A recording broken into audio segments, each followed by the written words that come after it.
Have you ever been in a conversation, maybe just a slightly heated one or even a deeply heartfelt one, and suddenly you feel that familiar prickle behind your eyes?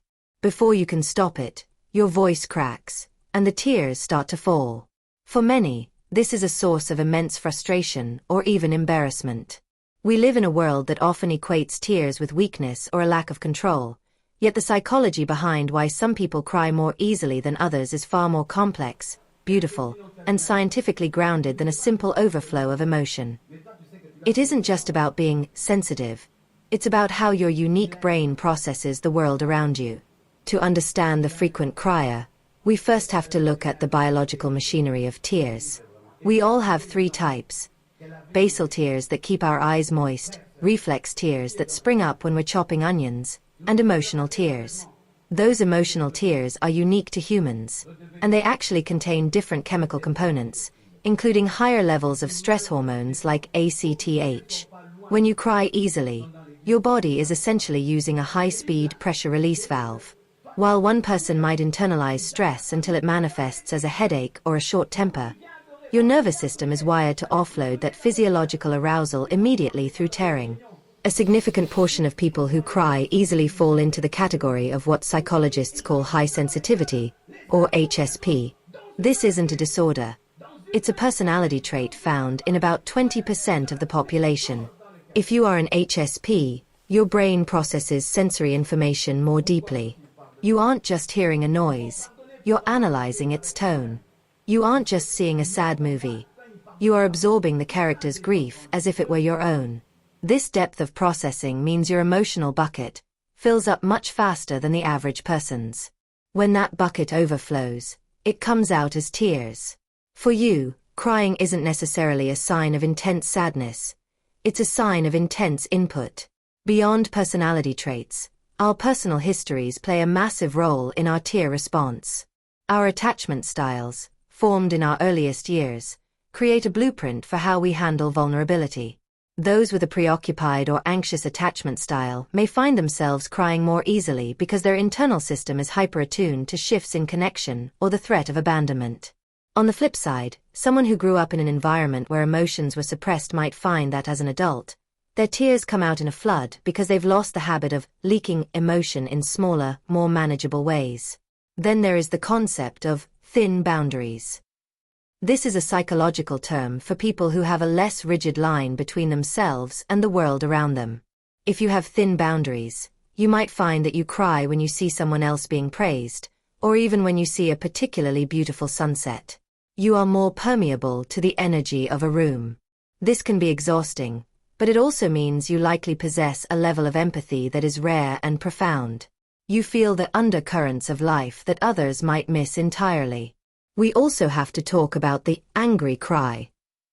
This is perhaps the most misunderstood type of easy crying.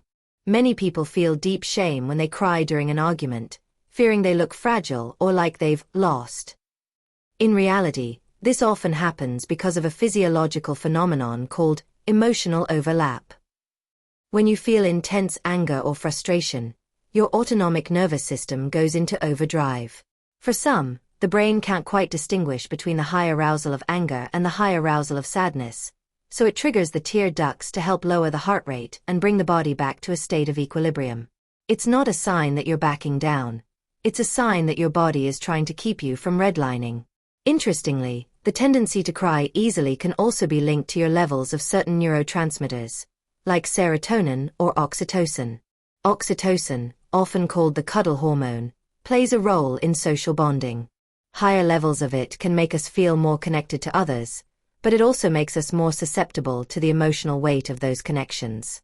Furthermore, if you're currently going through a period of burnout or chronic stress, your window of tolerance shrinks. Things that you used to handle with a shrug suddenly feel monumental. In these moments, crying easily is actually a vital diagnostic tool from your psyche, telling you that your reserves are depleted and you need to rest. So, if you are someone who cries at commercials, or during performance reviews, or when you're simply tired, it's time to reframe that narrative. You aren't unstable. You are likely highly attuned, deeply empathetic, and possessed of a nervous system that is exceptionally efficient at processing data. In a society that often rewards the stoic and the unmoved, your ability to be moved is actually a radical form of authenticity. It is a biological signal of your humanity and your capacity to engage with the world on a deep, visceral level. The next time you feel those tears coming, instead of fighting them or apologizing for them, try to observe them with a bit of scientific curiosity. Your body is doing exactly what it was designed to do.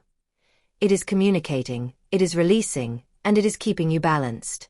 The world doesn't need more people who feel less. It needs more people who can handle the weight of feeling and still remain standing.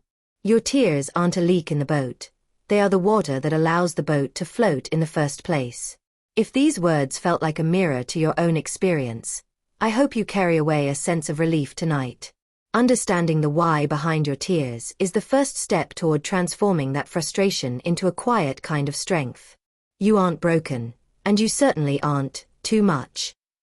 You are simply a person who experiences the full spectrum of the human colors, even the ones others try to hide. If this exploration of the crying mind resonated with you, it would mean a lot if you could hit the like button. It helps this message reach others who might be feeling that same sting of shame after a tearful moment. And if you're interested in more deep dives into the hidden corners of human psychology, personality traits, and the science of our emotions, please subscribe and join our community. We're building a space where being too sensitive is recognized for what it truly is, a superpower of connection. We'd also love to hear your story in the comments. Do you find yourself crying more from joy, anger, or just pure sensory overload? Sharing your experience might be exactly what someone else needs to read today to feel a little less alone in their sensitivity. Thank you for listening, and for having the courage to feel deeply. I'll see you in the next video.